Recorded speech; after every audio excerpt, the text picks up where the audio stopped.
सवसाहूणं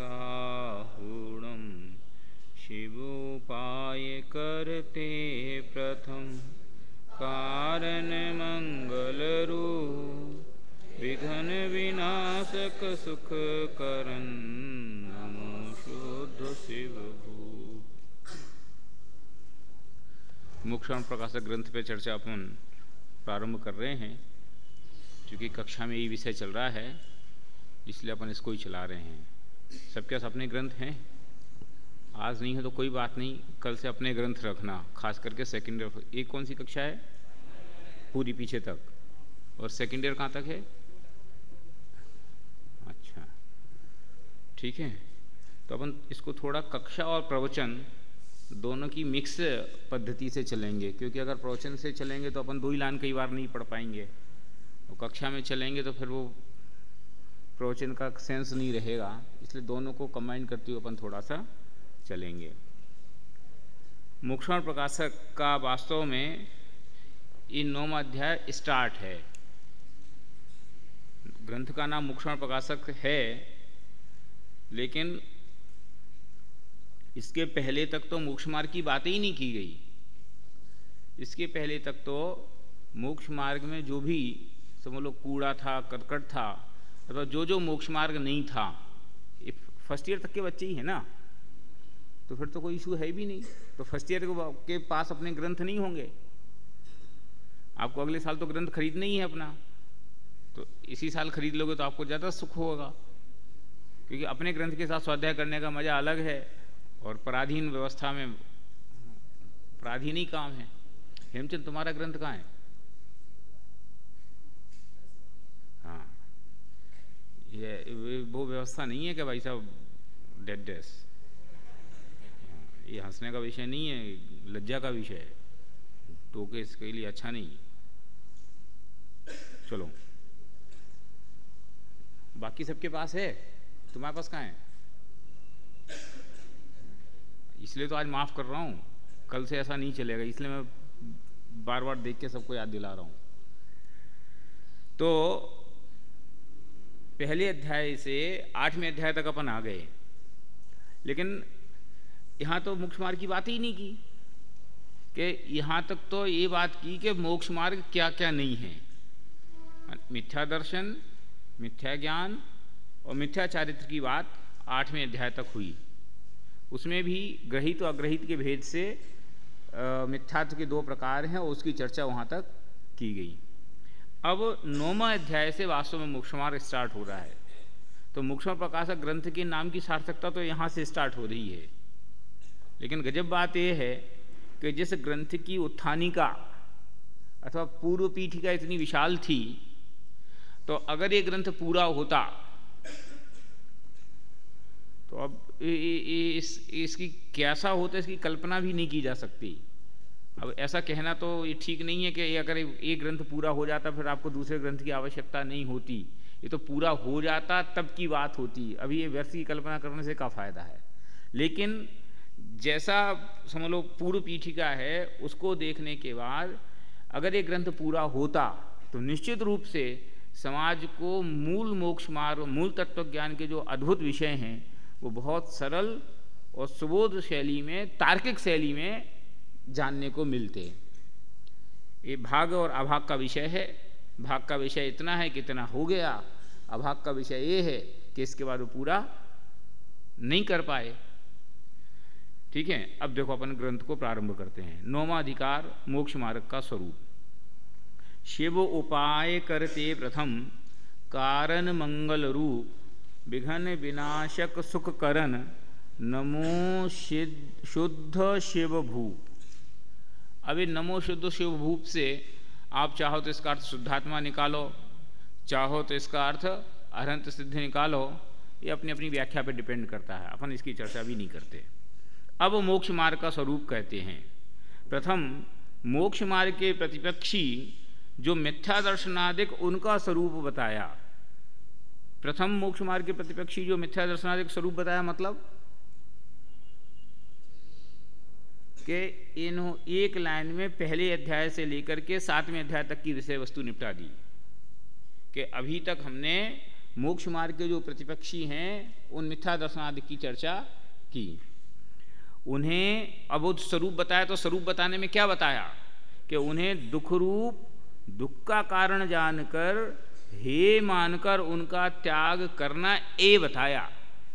माने मिथ्यात्व का वर्णन तो किया, लेकिन मिथ्यात्व का प्रतिपादन हे रूप से किया।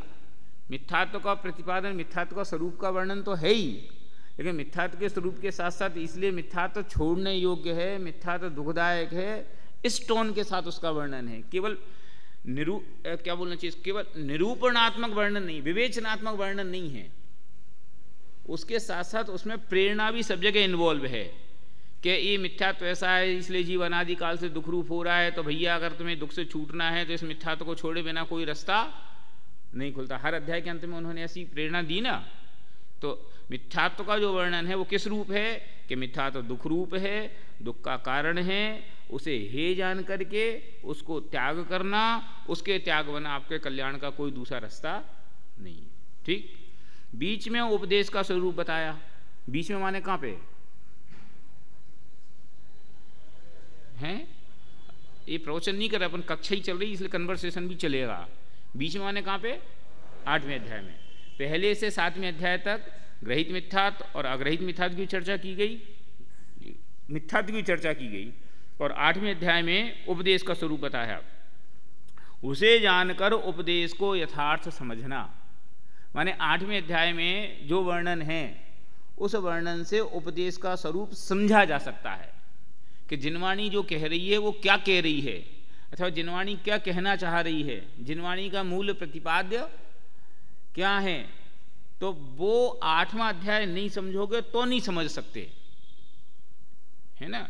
जैसे होता ना, वो दादी कह रहे थे ना, वो पिक्चर का उदाहरण दे करके, कोई लेट आए लड़का तो अम्मा कहे कि जा ये पिक्चर और देखिया, तो कहा तो ये जा रहा है कि एक पिक्चर देखिया, और उसका दोस्त कहे बहुत बढ़िया है, परमिशन मिल गई, पैसा और मांग ले। तो ऐसा होता है कि कह तो रही है कि एक पिक्चर देखिया, और जवाब अर्थ इसका क्या है कि ये बहुत बड़ी गलती हो गई, दोबारा ऐसी गलती नहीं करना। कहा क्या गा कि पिक्चर देखे आओ।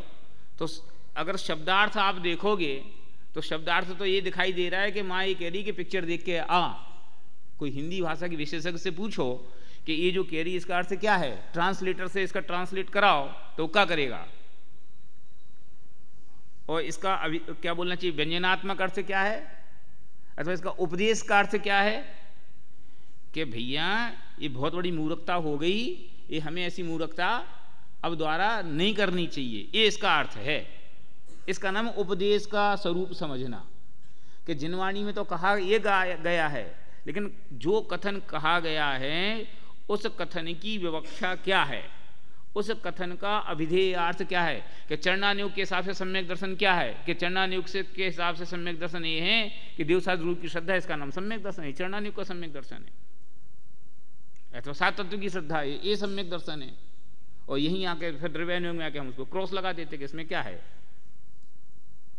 ना, कि ग्रहण त्याग का विकल्प ये धर्म है, ये चरणानुयोग का कथन है, और यहाँ के कहते कि अनादि काल से ग्रहण त्याग के विकल्प में उलझे रहे, अब ऐसे उलझने से क्या फायदा है, इससे थोड़े आगे बढ़ो।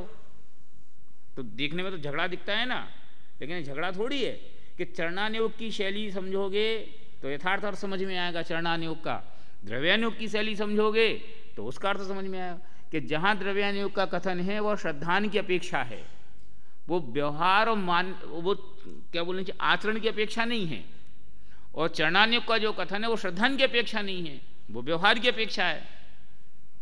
हम करते हैं कि चरणानुयोग के श्रद्धान को तो श्रद्धान में लगाते हैं कि कथन उपदेश को, और द्रव्यानुयोग को उपदेश को व्यवहार में लगाना चाहते हैं, तो झगड़ा होता है कि उठना बैठना कैसा, कि जैसा चरणानुयोग में कहा गया वैसा, और श्रद्धान कैसा कि जैसा समय सार में कहा गया वैसा, ये निर्दोष पद्धति है।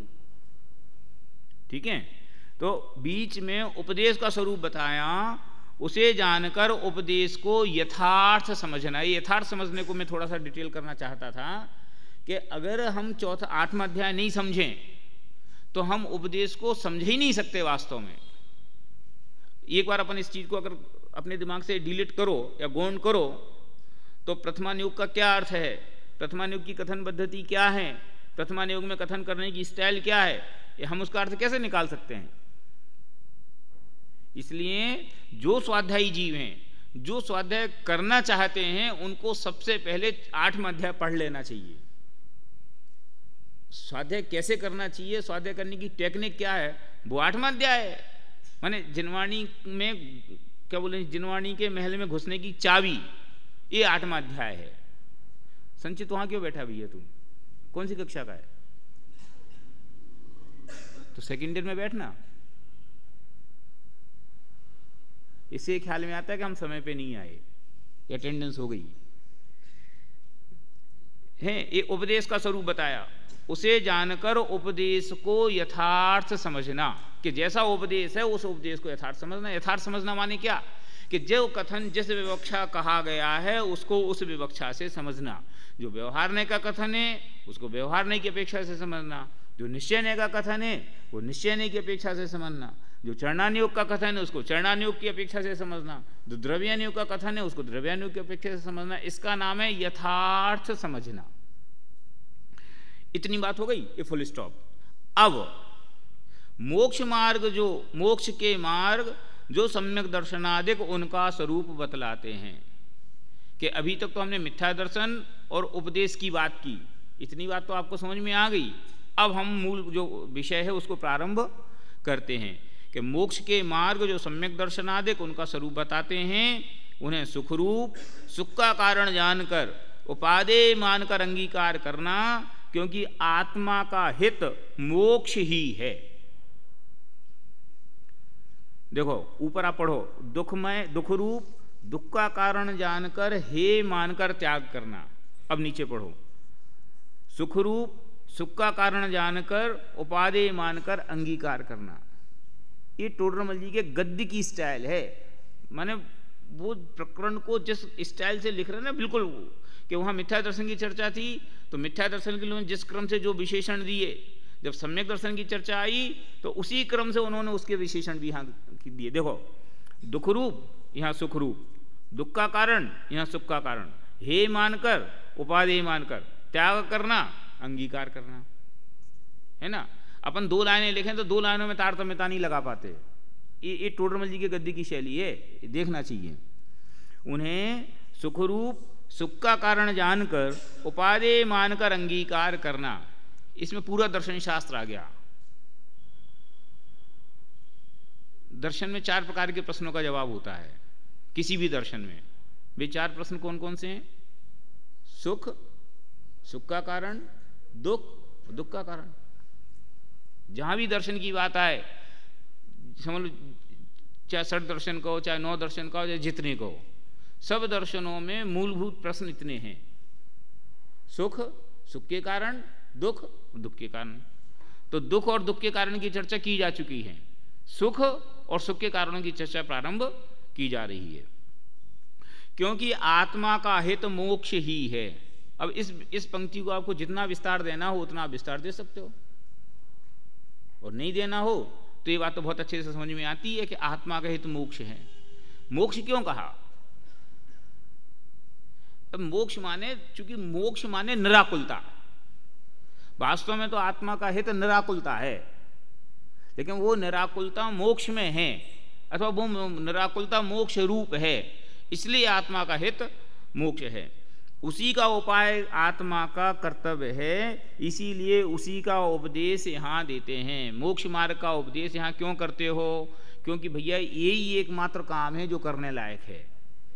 अब जो भी जीव जो कुछ भी कर रहे हैं वो एक इसी उद्देश्य के लिए कर रहे हैं, इसलिए मूलभूत प्रश्न है, ये सामान्य प्रश्न नहीं है। भले इस बात को अपन 10 बार पढ़ ले, 10 बार चर्चा में आए, लेकिन करें क्या कि यही तो एक मूल काम है, अपने सुख की अन्वेषणा, यही तो काम है। अनादिकाल से लेकर आज तक यही काम तो कर रहे हो, और क्या कर रहे हो बताओ। अब उसको जो मैंने उस दिन भी आपसे बहुत विस्तार के साथ चर्चा की थी, अब उसको फिर आप जितना लंबाना चाहो लंबाओ। तो मूल प्रयोजन ही ये है कि दुख ना हो। तो अब दुख नहीं हो तो वो कैसे नहीं हो? तो ये मोक्ष में दुख नहीं है, ये आपने कैसे जाना? इसका विमर्श अब इस प्रकरण में करते हैं। देखो, आत्मा का हित मोक्ष ही है, वहाँ आत्मा का हित मोक्ष ही है, अन्य नहीं, ऐसा निश्चय किस प्रकार होता है सो कहते हैं। ये शायद टोडरमल जी पहले एक अकेले आदमी होंगे जिस मोक्ष पे प्रश्न चिन्ह खड़ा कर रहे हैं। सब तो कहते हैं मोक्ष उपादेय है, मोक्ष करना चाहिए, लेकिन टोडरमल जी इस बात की मीमांसा कर रहे हैं कि मोक्ष उपादेय क्यों है, मोक्ष सुखरूप है कहाँ, पहले निर्णय तो कर लो। भाई तुमने कहा कि मोक्ष का पुरुषार्थ करना चाहिए, तो मोक्ष का पुरुषार्थ करना काहे के लिए? वहाँ गए और मजा नहीं आया तो लटक के रह जाएंगे। इसलिए पहले डिसीजन करो कि भैया ये मोक्ष में सुख है कि नहीं। ऐसा निश्चय किस प्रकार होता है सो कहते हैं। आत्मा के नाना प्रकार गुण पर्याय रूप अवस्था पाई जाती हैं, उसमें अन्य तो कोई अवस्था हो, आत्मा का कुछ बिगाड़ सुधार नहीं। एक दुख सुख अवस्था से बिगाड़ सुधार है, यहाँ कुछ हेतु दृष्टांत नहीं चाहिए, प्रत्यक्ष ऐसा ही प्रतिभासित होता है। स्पष्ट है कि आत्मा में इतने गुण हैं। अब ज्ञान कम हो या ज्ञान ज्यादा हो, इससे हमें क्या फर्क पड़ता है? शक्ति कम हो कि शक्ति ज्यादा, उससे क्या फर्क पड़ता है? फर्क सिर्फ एक गुण की अवस्था से पड़ता है, और वो अवस्था एक ही है कि सुख हो दुख ना हो। कि सुख हो तो हम कंफर्टेबल हैं और दुख हो तो हम कंफर्टेबल नहीं है। सुख हो फिर ज्ञान कम हो या ज़्यादा, हमें इसकी अन्वेषणा नहीं है, और दुख हो और फिर ज्ञान ज़्यादा है कि कम, इससे हमें क्या फर्क पड़ता है? इसलिए आत्मा के अनंत गुणों की कितनी ही पर्यायें विकारी बनी रहे या अविकारी बनी रहे, हमें क्या फर्क पड़ रहा है? अभी भी देखो तो अगर अपने को जो दुख की बात जो कही जा रही है, तो अपने कितने कितने परिणमन विकारी गुणों के परिणमन विकारी हो रहा, और कितने गुणों का परिणमन अविकारी है। आत्मा में गुण कितने हैं? अनंत है ना। तो अनंत में से हमें नाम कितने के आते? 2 4 10 20 50, और उसमें से भी कितनों का परिणमन विकारी है। पर इतने सारे गुण तो अविकारी रूप परिणम रहे। अनंत अनंत गुण तो अनादिकाल से मोक्ष तक उनमें कोई चेंज नहीं होना। मोक्ष होगा तो बदल किसमें होनी है? कि जो उल्टे चल रहे उनमें तो बदल होगी, कि हमारा ज्ञान केवल ज्ञान रूप हो जाएगा, हमारा सुख अनंत सुख रूप हो जाएगा, हमारा दर्शन समझ लो क्षयक दर्शन रूप हो जाएगा, हमारा बल अनंत बल रूप हो जाएगा। ये जो 8-10 गुण जो समझ लो, और 20-50 गुण समझ लो जिनके नाम हमें ख्याल में आते हैं, बाकी गुणों में क्या परिणमन होना, क्या बदल होनी है? वे तो जैसे निगोद में परिणम रहे थे, जैसे अभी परिणम रहे, वैसे ही मोक्ष में परिणमन है। लेकिन उनके परिणमन से या ना परिणमन से हमें क्या इफेक्ट है? माने इतना तक है कि हम उनके नाम तक नहीं जानते, शास्त्र में उनके नाम का उल्लेख तक नहीं आया। क्यों? क्योंकि उनके होने या ना होने से हमारे सुख दुख के एक रिएक्शन और ना रिएक्शन का कोई लेना देना नहीं है, इसलिए उनकी चर्चा जीरो। सिर्फ एक गुण की बात है, और वो गुण कौन सा? सुख। कि सुख हो तो इष्ट है और सुख ना हो तो अनिष्ट है। बस सुख है तो बाकी सारी व्यवस्थाएं कैसी हैं और कैसी नहीं है हमें क्या लेना देना, और सुख नहीं है तो बाकी व्यवस्थाएं कैसी हैं और कैसी नहीं है हमें क्या लेना देना? बोलो। और टोडरमल जी कितनी माने कितनी क्या बोलना चाहिए, बहुत क्या बोलना चाहिए, ग्राउंड लेवल की बात कर रहे हैं कि ये जो मैं कथन कर रहा हूं, इस कथन को समझाने के लिए मुझे युक्ति क्या देनी, इस कथन के लिए क्या प्रमाण की आवश्यकता है? ये तो हर प्राणी ऐसे ही प्रयत्न कर रहा है, उसको और दूसरे कामों से कुछ लेना देना है ही नहीं। खाना अच्छा बना के बुरा बना, इस बात से उसको क्या लेना देना है? उसको तो इस बात से लेना देना है कि सुख हुआ कि नहीं हुआ। किसी को मिर्ची के खाने में सुख होता है तो उसको मिर्ची नहीं पड़े तो परेशान हो जाता है, और किसी को बिना मिर्ची के खाने में सुख होता है तो उसको मिर्ची पड़ जाए तो परेशानी होती है। परेशानी मिर्ची पड़ने या नहीं पड़ने में नहीं है, परेशानी तो वो सुख दुख में है। गर्मी में सुख है कि ठंडी में सुख है? न गर्मी और न ठंडी, हमें तो जिसमें वो सुख महसूस होए वो अवस्था आनंददायक, और जिस अवस्था में दुख हो वो व्यवस्था दुखदायक। ठंडी हवा अच्छी के बुरी? कि वही हवा जब ये जनवरी और फरवरी में मिले हैं, अरे भैया कौन ने चला दिया, बंद कर बंद कर बंद कर, और वो मई जून का महीना हो तो बहुत बढ़िया। तो ठंडी हवा अच्छी कि ठंडी हवा, ये प्रश्न ही नहीं है। प्रश्न तो वो सुख दुख की अवस्था का है। तो आत्मा को सुख की अवस्था हो तो आत्मा को भला है, दुख की अवस्था हो तो आत्मा को बुरा है। आत्मा निरंतर प्रयत्नशील भी सुख की अवस्था के लिए है, दुख ना हो इसके लिए प्रयत्नशील है। और इस बात को समझाने के लिए हमें कोई उदाहरण, कोई दृष्टांत की जरूरत नहीं है, ऐसा टोडरमल जी खुद कह रहे। क्यों? क्योंकि तो हर आदमी अपने अनुभव से महसूस करता है। देखो यहां कुछ हेतु दृष्टांत नहीं चाहिए, प्रत्यक्ष ऐसा ही प्रतिभासित होता है। लोक में जितने आत्मा हैं उनके एक उपाय यह पाया जाता है कि दुख न हो सुख हो, तथा अन्य भी जितने उपाय करते हैं वे सब एक इसी प्रयोजन सहित करते हैं, दूसरा प्रयोजन नहीं है। जिसके निमित्त से दुख होता जाने उसको दूर करने का उपाय करते हैं, जिसके निमित्त से सुख होता जाने उसके होने का उपाय करते हैं। इस पे अपन पिछली बार बहुत विस्तार के साथ बात कर चुके, तो अभी बात करने का कोई प्रसंग नहीं है। तथा संकोच विस्तार आदि अवस्था भी आत्मा के ही होती है, वह अनेक परद्रव्यों का भी संयोग मिलता है, परंतु जिनसे सुख दुख होता न जाने उनको दूर करने का व होने का भी कुछ उपाय नहीं करता। माने जिस बात से हमें सुख दुख का संबंध ना हो उस बात के न होने से हमें लेना देना है और न होने से लेना देना है। हो तो ना हो तो हमें दोनों से कोई मतलब नहीं है।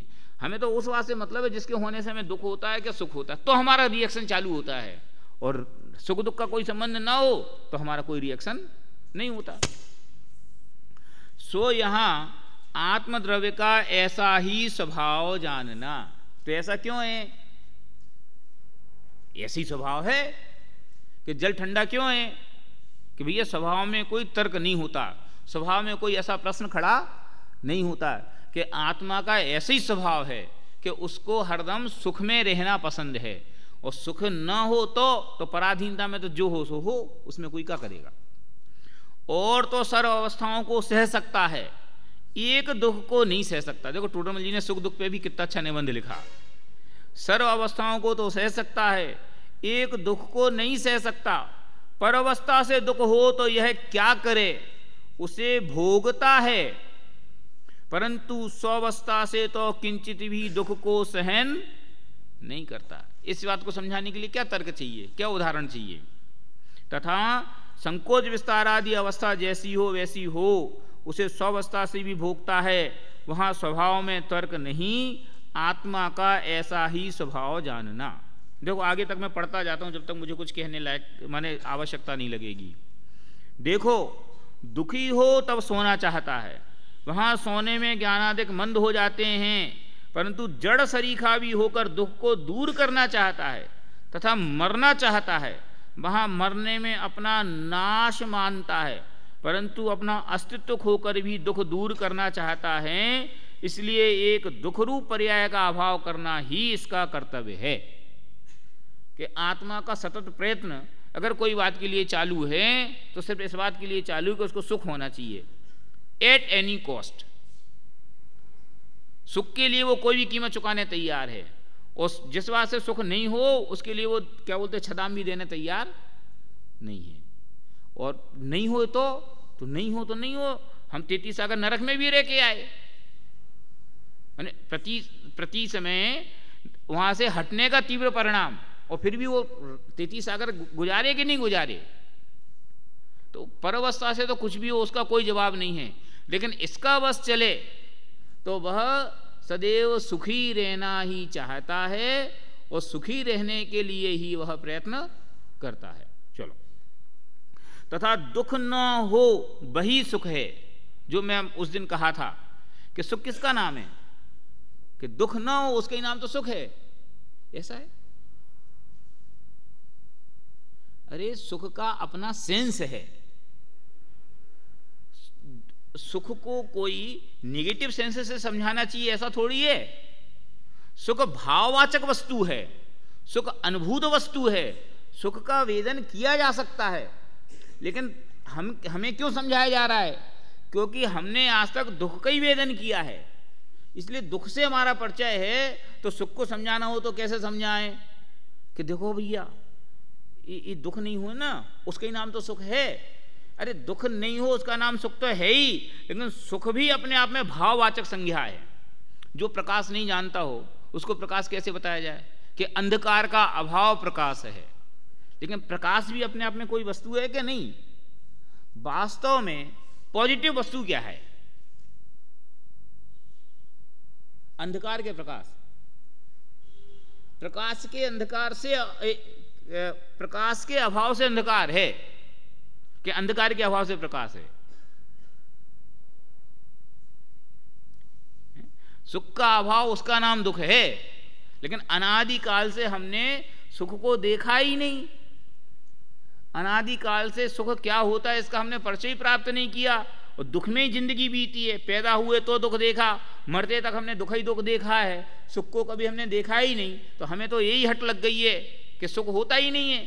तो अब सुख समझाने के लिए क्या करें कि भैया दुख का अभाव उसका नाम सुख है ना? कि चीनी में जो मिठास है ना, तो मीठा क्या होता है, मिठास क्या होती है, भले हम शब्दों में ना बता पाए, लेकिन मीठापन वो सत्तात्मक वस्तु है ना? दुख ना हो वही सुख है, क्योंकि आकुलता लक्षण सहित सुख दुख उसका अभाव ही निराकुल लक्षण सुख है। इस सुख की सर्वमान्य और सबसे सटीक परिभाषा है कि किसका नाम सुख, कि निराकुलता नाम सुख और आकुलता नाम दुख। और आकुलता माने क्या? कि वो विकल्प, राग द्वेष रूप विकल्प, इसका नाम आकुलता, और राग द्वेष रूप विकल्प का अभाव इसका नाम निराकुलता। तो राग द्वेष का होना इसका नाम दुख, और राग द्वेष का नहीं होना इसका नाम सुख। अब इसको आप जितनी जगह अप्लाई करना हो, सब जगह अप्लाई करो कि निराकुलता में सुख है कि आकुलता में सुख है। कि देखो आप पिक्चर देख रहे, अब लौकिक बात करें अपन, थोड़ी सी पिक्चर देखने गए, मन की पिक्चर थी, बढ़िया पिक्चर देख रहे थे, आपको एकदम मन लगा, आपको निराकुल हो गए। अब बीच में अचानक आपको कोई, क्या बोलना चाहिए, विकल्प आ गया, चिंता आ गई, और यार मैं तो कह के नहीं आया, अथवा हमने तो ऐसा नहीं किया। अब आगे की पिक्चर का क्या हुआ, है ना? तो जो राग द्वेषात्मक जो विकल्प हैं वो उसका नाम है आकुलता, और राग द्वेष के विकल्प का अभाव उसका नाम है निराकुलता। हम लौकिक में भी कोई सुख जब हासिल करते हैं ना, वो सुख भी तभी हासिल करते हैं जब उसमें अभेद रूप से तन्मय होते हैं, है ना? जो छठाला में वो ध्यान का छंद है ना, क्या है?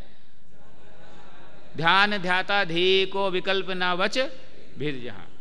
अब देखो आप जितने भी लौकिक सुख भोगते हो उसमें भी ये कंडीशन होती है कि नहीं? अपने अनुभव से देख लो। और अगर आप जैसे मान लो पिक्चर देख रहे, तो पिक्चर का मजा आपको कब आता है? कि जब आपके दिमाग से ये विकल्प भी निकल जाता है कि ये सामने पर्दे पे मूवी चल रही है। जब आप उसके साथ एकदम अभेद रूप से अटैच होते हो ना, तो उन डायलॉगों का तो वो जो मारधाड़ अथवा जो समझ लो ड्रामा हो रहा है, तो उसका मजा आता है। और आपको दिमाग में अरे यार ये तो पर्दा है, तो फिर आपका दिमाग पर्दे पे चला जाता है, नहीं यार ये हॉल तो बहुत बड़ा है, तो फिर आपको पिक्चर का मजा नहीं आता, समझे? अरे यार कूलिंग कम है, तो फिर वो पिक्चर का मजा नहीं आएगा। पिक्चर के मजा के लिए आपको वो सब चीजें भूलनी पड़ती हैं। ऐसे ही रसगुल्ला बना, कैसा बना? कि उसका मजा कब आया? कि शक्कर कम है, नहीं वो क्या है, वो मावा थोड़ा कम हो गया है। ये जब तक दिमाग में रहे तब तक वो रसगुल्ले का मजा नहीं आएगा, और ये सब जब भूल जाओगे तो वो रसगुल्ले का मजा आएगा, है ना?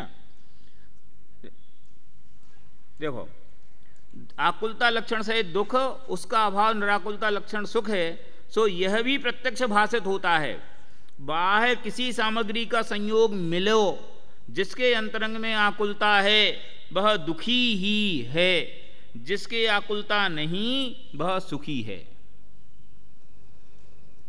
जिनको सुख के साधन प्रत्यक्ष देखे जाते हैं वे सुख के साधन भी सुखी करते हैं क्या? कि सुख के साधन तो निराकुलता हो तो सुख देते हैं और निराकुलता ना हो तो सुख नहीं देते। मैं उदाहरण के लिए आपसे कहता हूं कि रसगुल्ला अथवा ये समझो ना बैंड बाजों का बजना, इस सुख देता है कि दुख देता है? कि जब चित्त में निराकुलता हो ना तो सुख देता है, और जब चित्त में तीव्र आकुलता हो तो वही बैंड बाजे की आवाज दुख देती है। वो जो रसगुल्ला है ना जो सुख देता है, जब आपके चित्त में कोई बहुत तीव्र दुख हो और फिर कोई आपके सामने वो रसगुल्ला लेके आए, ये कहते हैं ना कोई आपका इष्ट का वियोग हो गया हो और फिर आपके घर भाई साहब गुलाब जामुन आपको बहुत पसंद है, तो बोलो फिर वो गुलाब जामुन वो आपको सुख देता है कि वही गुलाब जामुन आपको ऐसे लगता है? बोलो।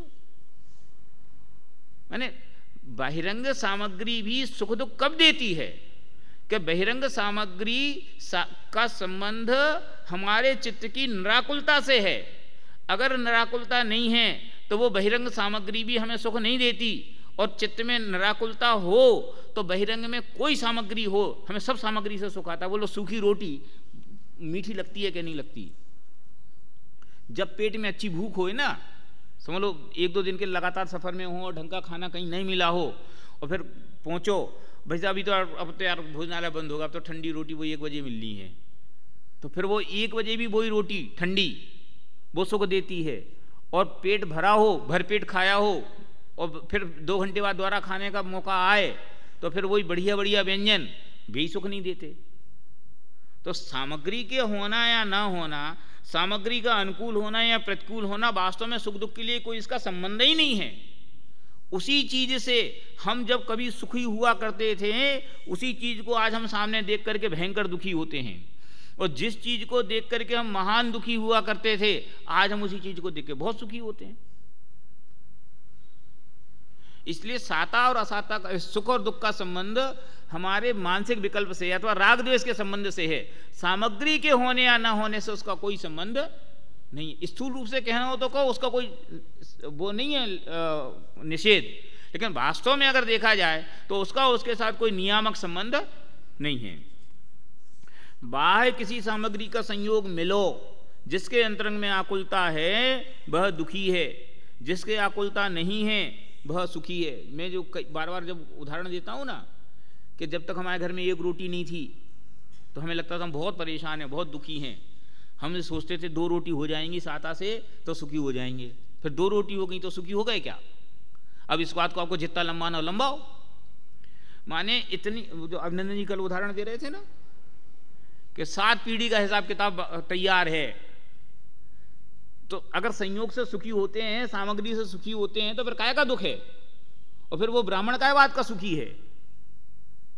वो सुख तो अंतरंग में निराकुलता है तो सुखी है, और यहां अंतरंग में आकुलता है तो 7 पीढ़ी तक आराम से भोग सकें, इतना वैभव, इतनी सुविधा, इतनी सामग्री उपलब्ध है तो भी उसको नींद नहीं आती। और इसके ये टूटी फूटी झोपड़ी में कल सवेरे के लिए भी भोजन की कोई जुगाड़ नहीं है तो भी उसको भरपेट नींद आती है। तो सामग्री का होना या न होना सुख दुख के लिए कोई संबंध ही नहीं रखता। और गजब बात यह है, हम और आप इतने मूर्ख हैं, सुनना मैं क्या कहना चाहता हूं, हम और आप इतने मूर्ख हैं कि सुखी दुखी होने के लिए सामग्री की उखाड़ पछाड़ के अलावा कुछ सोचते ही नहीं हैं। आप सोचो, अरे भाई साहब ने ये लड़का मेरे रूम में भेज दिया, मैं परेशान हो गया। नहीं भाई साहब उसको मेरे रूम में रख दो तो मैं सुखी हो जाऊंगा। सोचो। और फिर कल रख दिया और फिर कल कोई बात से लेकर उसकी लड़ाई हो गई, भाई साहब आप तो मुझे मेरा रूम बदल दो। क्यों भैया, तुम्हें तो बुलाया था, तुम्हें तो कही थी, अब क्या हो गया? अब वो बात नहीं रही। क्यों? अब क्यों बात बदल गई? माने जो चीज सुख दुख के लिए 0% जिम्मेवार है, संयोग, सामग्री, जो चीज सुख, लौकिक और पारलौकिक दोनों की बात कर रहा हूं, कि जो चीज सुख के लिए 0% जिम्मेवार है अकेले सुख के लिए नहीं, दुख के लिए भी। जिसका सुख और दुख से कोई नाता ही नहीं है, कोई रिलेशन नहीं है, हम सिवाय उसकी उखाड़ पछाड़ के दूसरे विकल्पों की ओर देखते ही नहीं हैं। और जिन चीजों का सुख दुख से सीधा संबंध है हमारे परिणामों का, उनकी ओर हम देखते ही नहीं हैं। बोलो, उसी संयोग में रह करके समझ लो क्या बोलना चाहिए, रागी राग करता है, उन्हीं संयोग में रह के द्वेषी द्वेष करता है, और उन्हीं संयोग में रह करके वीतरागी को ना राग होता है ना द्वेष होता है। तो सुख दुख कैसे है? कि सुख दुख उस वस्तु से है कि सुख दुख हमारे विकल्पों से है। हम कभी अपने विचारों को डेवलप ही नहीं करना चाहते। हम लौकिक प्रयोजन की बात भी कर रहे हैं कि टीचर तो जैसे ही मिले वैसे ही मिलेंगे। अब जो आदमी टीचर के लिए रोता रहेगा वो जिंदगी में नहीं पढ़ पाएगा, क्योंकि मन का टीचर तो आज तक किसी को मिला नहीं। फिर कुछ लोग कैसे पढ़े जाते हैं कि टीचर को इग्नोर करते हैं और खुद पढ़ाई करते हैं तो पढ़ जाते हैं। तो दुनिया में संयोग तो कभी किसी को सर्वथा अनुकूल हुए ही नहीं। वो है ना, संसार में सब सुख काहू को न दिखे, कोई तन दुखी, कोई मन दुखी, कोई धन दुखी दिखे। नहीं समझे? तो सब चीज अनुकूल होगी तो मैं सुखी हो जाऊंगा, ये नंबर 1 की मूर्खता है। क्यों? संसार है इसका नाम जिसमें सब चीज अनुकूल नहीं होती। संसार है इसका नाम। और हम ऐसे मूर्ख आदमी हैं कि पहले मैं सोचता हूं ये ठीक हो जाए तो सुखी हो जाऊंगा, अरे यार ये तो ठीक है, अब ये गड़बड़ हो गई, ये और ठीक हो जाए तो मैं सुखी हो जाऊंगा। अरे मूर्ख, ना इसके सही होने से तू सुखी होएगा और ना इसके सही बिगड़ने से तू दुखी होएगा। तू सुखी दुखी होएगा तो अपने माइंड सेट को लेकर के होएगा। बोलो, चलती ट्रेन में जब बहुत हल्ला होता है, बहुत भड़बड़ होती है, तो हम सुखी कैसे होते हैं? तो आखिरकार हम यही मानते हैं ना कि ये सब ऐसे ही चलेगा, अपन तो अपना काम करो तो साता होएगी। तो ये सब यही तो है। और है क्या? वो था ना घोड़ा। अब ढेरों उदाहरण दिमाग में आते हैं कि वो रहट चल रही है कि नहीं, वैसा वो आवाज बंद करो तो मैं पानी पी पाऊंगा। कि भाई साहब आवाज बंद होएगी तो पानी भी बंद होएगा। तो फिर क्या करना कि आवाज के साथ पानी पीने की प्रैक्टिस कर ले तो पी पाएगा, नहीं तो क्यों? क्या हो गया? तो संयोगों माने मैं क्या कहना चाहता हूं कि जो बातें हमारे सुख और दुख के लिए कोई पैमाना नहीं रखती, जो बातें हमारे सुख दुख के लिए कोई संबंध नहीं रखती, हम रात दिन उनके ही जोड़ने में और उनके ही हटाने में व्यस्त हैं। और जिन बातों का हमारे सुख दुख से संबंध है वो हमारे कषाय परिणाम, हमारे वैचारिक परिणाम, माने हमारी जो मानसिक विकल्प, हम उन मानसिक विकल्पों की बात ही नहीं करते, वहां तक हम पहुंचते ही नहीं है। हम कभी ये नहीं सोच पाते कि भैया दुनिया में संयोग तो जैसे रहेंगे, हम उन संयोगों को देख किस नज़र से रहे, सुख दुख तो उसके आधार से होना है। गिलास तो वो जैसा है खाली भरा वो वैसे ही रहेगा। अब तुम्हें रोना है कि हंसना है, नक्की करो। तो कि ऊपर देखोगे तो रोओगे और नीचे देखोगे तो हंसोगे, ये डिसीजन तो तुम्हें करना है। चलो, बाह्य किसी सामग्री का संयोग मिलो जिसके अंतरंग में आकुलता है वह दुखी। में इस बात को कहना चाहता था कि बाह्य सामग्री कैसी है इसका सुख दुख से कोई संबंध नहीं है। और गजब की बात यह है कि हमारा सबसे ज्यादा योग और उपयोग अगर कोई चीज खाती है तो बाह्य सामग्रियों को इकट्ठा करने और हटाने यही विकल्प खाता है। आप लगाना दिन भर से रात, सुबह से लेकर रात तक आप सुखी होने के नाम पे आप क्या क्या प्रयत्न करते हो। कभी आप अपने विचारों को ठीक करने की कोशिश नहीं करते, कभी आप हमें हटाने की सोचते हो, कभी सोनू जी को हटाने की सोचोगे, कभी किसी को हटाने की सोचोगे, कभी किसी को ठीक करोगे, कभी वो रोटी खराब हो जाती, कभी कोई चीज़ खराब हो जाती। अरे भैया इन सब चीज़ों से कुछ नहीं होना, ये सब वैसे ही रहेंगी।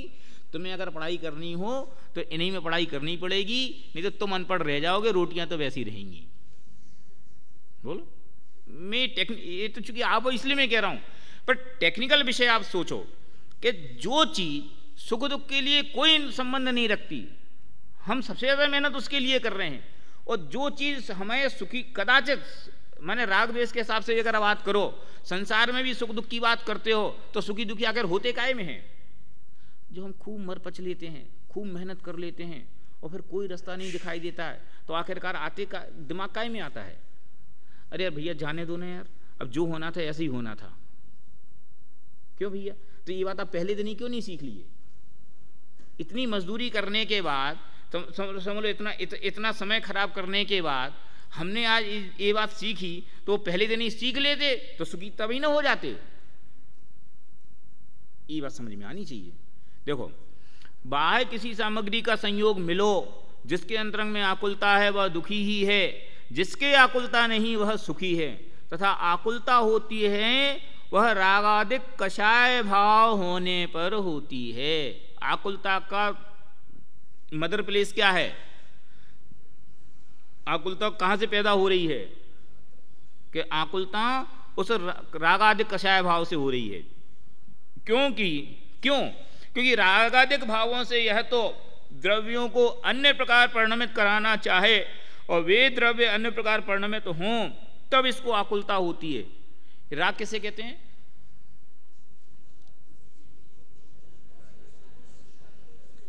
क्या? किसी पदार्थ को, है ना, कि किसी पदार्थ को इष्ट जानकर उसको चाहने की इच्छा अथवा उसको प्राप्त करने की इच्छा, उसका नाम क्या? राग। और द्वेष किसे कहते हैं? किसी पदार्थ को बुरा जान करके हटाने की इच्छा, दूर करने की इच्छा, इसका नाम क्या है? द्वेष। और जैन दर्शन क्या कहता है? माने हमारे राग द्वेष की का जो बैकग्राउंड है, वे जिस बात पे खड़े हैं वहां कोई ग्राउंड ही नहीं है कि किसी पदार्थ को भला जानकर या किसी पदार्थ को बुरा जानकर। और वस्तु सिद्धांत ये कह रहा है कि कोई पदार्थ भला बुरा होता ही नहीं।